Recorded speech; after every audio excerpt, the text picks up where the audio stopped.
आज 31 जुलै 2024 रोजी आपल्या वर्गामध्ये दीपाली कैलास ठाकरे, रुचिता शांताराम तावडे, कल्याणी सुरेश आलकरी, जयश्री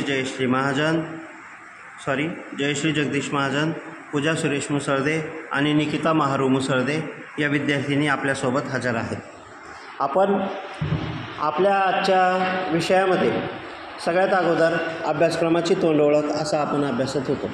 गेल्या मागच्या 2-3 लेक्चरपासून आपण सेतू अभ्यासक्रम म्हणजेच सूक्ष्म अर्थशास्त्र अभ्यासण्याच्या अगोदर असणारी पूर्वतयारी आणि मूलभूत असा अर्थशास्त्रातले नियम, अर्थशास्त्रातल्या संकल्पना याचा अभ्यास करत आहोत.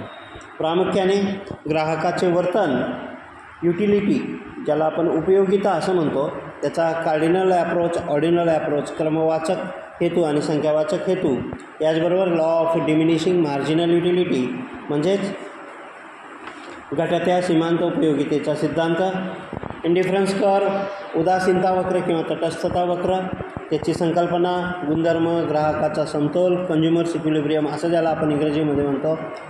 त्याचबरोबर प्राईज इफेक्ट, इन्कम इफेक्ट आणि सबस्टिट्यूशन इफेक्ट, किंमत परिणाम, उत्पन्न परिणाम आणि पर्यायता परिणाम, सबस्टिट्यूशन इफेक्ट असा आपण अभ्यासणार आहोत. हे पहिल्या चॅप्टरमधलं आहे.